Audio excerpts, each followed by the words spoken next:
अब तक हम लोगों ने क्या पढ़ा है? अब तक हम लोगों ने पढ़ा है कि किसी भी शब्दों में जो विकारी शब्द है, अगर उसमें हमको परिवर्तन लाना है तो कारक, काल, लिंग, वचन के आधार पे हम लाते हैं। इसका मतलब क्या है? ये जो चारों के चारों है, शब्द, वाक्य या वर्ण या चिन्ह नहीं है, ये केवल और केवल एक हथियार है जिसके सहारे हम विकारी शब्दों में परिवर्तन लाते हैं।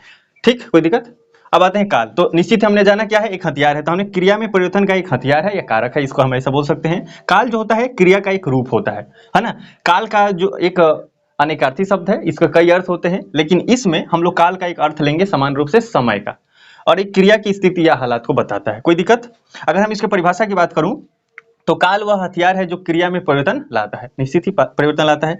क्रिया की स्थिति या हालात को बताने वाले को काल कहते हैं, बताने वाले हथियार को काल कहते हैं, है ना, बताने वाले जुगाड़ को काल कहते हैं, ऐसे हम बोल सकते हैं। क्रिया की वह रूप जिससे किसी कार्य या व्यापार के समय की अवस्था, क्रिया की वह रूप जिससे किसी कार्य या व्यापार के समय की अवस्था का बोध हो, है ना, का बोध होता है, उसे हम काल कहते हैं। अब इसके अलावा भी हम लोग दो परिभाषा और लिख सकते हैं। तो आप कहोगे कि मतलब काल का क्या पोस्टमार्टम कर रहे हैं? तो ऐसा बात नहीं है, तीन परिभाषा तो हमने अच्छे से लिखा है, और कोई अगर आपसे कुछ पूछता है तो आप ऐसे बता सकते हो, इसमें कोई शक नहीं है।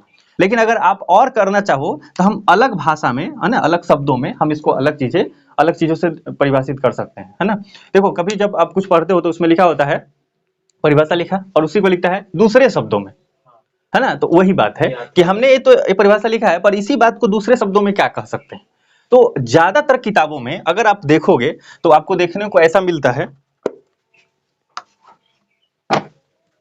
ज्यादातर किताब में आपको देखने को ये मिलता है कि वो ऐसे कह देंगे कि जो काल है वह क्रिया का रूप है जिससे पता चलता है कि क्रिया कब हुई, है ना। ऐसे पूरा कहानी में बताते हैं, पूरा पता समझ में आए, पूरा कहानी बनाते हैं कई किताब वाले, और वो सही भी है, कोई गलत नहीं है, वो एक्सप्लेन करने का एक तरीका है।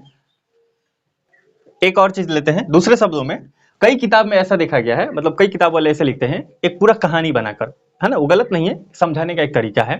कैसे बनाते हैं कि जो काल है वो क्रिया का एक ऐसा रूप है जिससे यह पता चलता है कि क्रिया कब हुई, मतलब पूरा कहानी टाइप, कि क्रिया खत्म हो चुकी है, कि क्रिया हो रही है, या क्रिया होने वाली है, ऐसे पूरे कहानी में एक बड़ा सा परिभाषा बनाते हैं, है ना। कैसे कि क्रिया एक का वह रूप है जिससे पता चलता है कि जो काम है कब हुआ, हो चुका है कि नहीं हुआ है, कि हो रहा है, कि आने वाला समय में होगा, ये सारी जो बातें होगी तो क्या पता चल रहा है कि इससे क्रिया की हालात का ही पता चल रहा है, मतलब एक स्थिति का ही बोध हो रहा है निश्चित ही।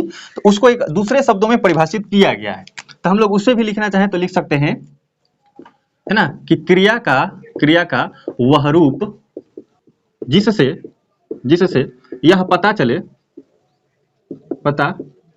चले कि कार्य कब हुआ, है ना। एक मिनट, कार्य कब हुआ, है ना, कार्य कब हुआ, अभी चल रहा है या खत्म हो चुका है, या भविष्य में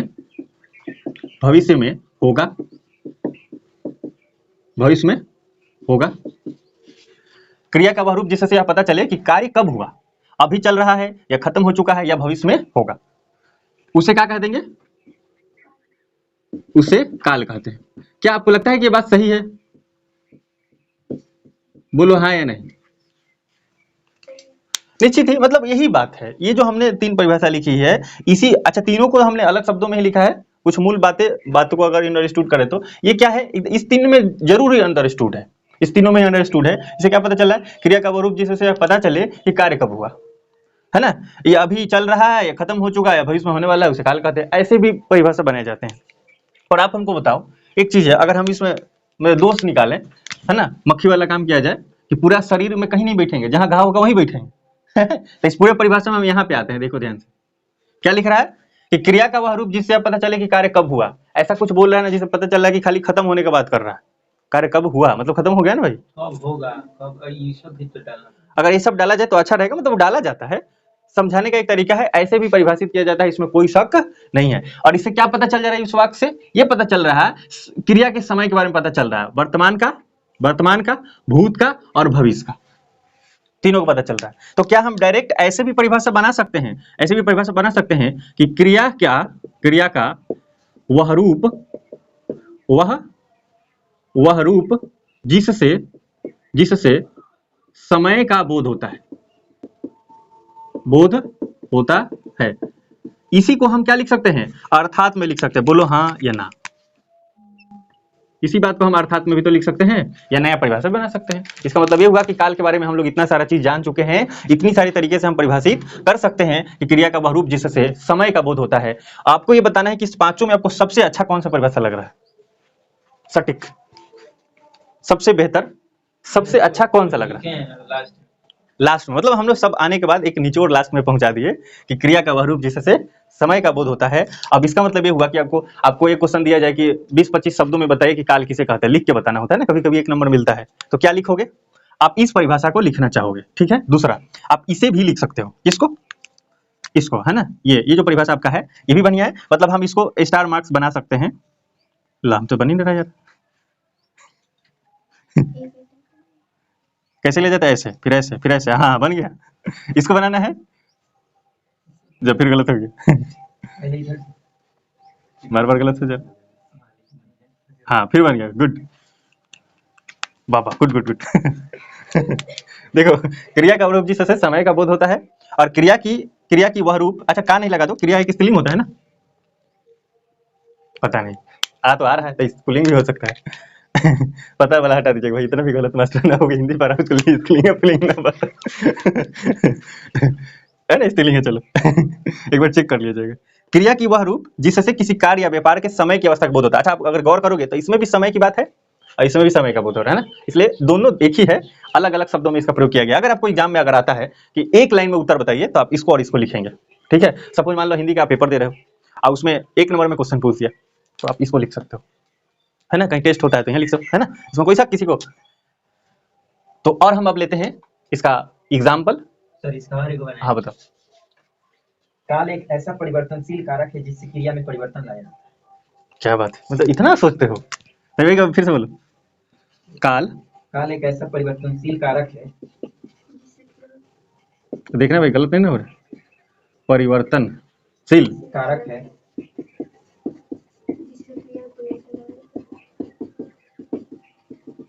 क्रिया में परिवर्तन है। परिवर्तन। अच्छा, इसी को बदलाव भी बोलते हैं, हाँ, या इसी को बोलते हैं विकार, लाया जाता है। अभी इसमें सोचना है कि सही है कि गलत। आधा तो दिख रहा है, यहां से तो एकदम सही है भाई, है बोलो, ये तो सही है, इतना सा जिससे क्रिया में परिवर्तन, बदलाव, विकार लाया जाता है। अब बात है कि इस भाग पे हमें चर्चा करनी है कि काल एक परिवर्तनशील कारक है। तो परिवर्तनशील ना, ऐसा नहीं करके हम कारक भी रखें तो ज्यादा अच्छा रहेगा, क्योंकि परिवर्तनशील मतलब बदलने वाला चीज है। काल तो काल ही है, वो क्यों हमेशा बदलते रहेगा, वाक्य में बदलेगा, है ना। तो काल एक कारक है, ऐसा बोल सकते हैं, काल एक कारक है जिससे क्रिया में परिवर्तन लाते हैं, है ना। इसको हटा देते हैं, कोई दिक्कत। परिवर्तनशील को केवल हम हटाना चाहेंगे, तो अब फिर हम आ जाएंगे तो यहाँ आ जाएगा कि काल वह हथियार है ना। मतलब देखो, शब्दों में थोड़ा सा हेर फेर करके 50 को परिभाषा बनाया जा सकता है, और इसी को बोलते हैं जीवित दिमाग। और केवल आप रटते रहोगे तो फिर उसको बोलेंगे केवल और केवल ये परिभाषा आपको अलग अलग किताबों में मिल जाएगी, ये परिभाषा अलग अलग किताबों में मिल जाएगी, उसको याद कर लो, दुख जीवन का आधा दूर हो जाएगा। और अगर पूरा दूर करना है तो समझ होनी चाहिए और एक नया परिभाषा बनाने आने चाहिए, ठीक है। मतलब पढ़ो ऐसा कि किसी को समझा सको। डायरेक्ट आप इसको मान लो 2 परिभाषा याद करो, तब क्या ही एक्सप्लेन करोगे उसको समझाने के लिए, है कि नहीं, समझ में आया। तो क्या करना है, काल एक कारक है जिससे इस क्रिया में परिवर्तन, बदलाव, विकार लाया जा सकता है, विकार उत्पन्न किया जा सकता है, एक ही बात है ना। अब कोई कहे कि नहीं सर, नया परिभाषा बना दिया, काल एक कारक है जिससे क्रिया में परिवर्तन, बदलाव, विकार उत्पन्न किया जा सकता है। शब्दों में थोड़ा सा हेरफेर है, नया परिभाषा बन गया। नया परिभाषा नहीं है, अलग शब्दों में उसको कहा जा रहा है, ठीक है, कोई दिक्कत। चलो, तो इतने चीजों को हम लोग रख सकते हैं। अब इसको इरेज करते हैं और इसके हम लोग एग्जाम्पल देखेंगे, एग्जाम्पल के बाद हम लोग उसके वर्गीकरण को देखेंगे। ज्यादा हो जा रहा है क्या डीप है? इसको लिखो, लिखना चाहोगे लिख लो, अच्छा रहेगा।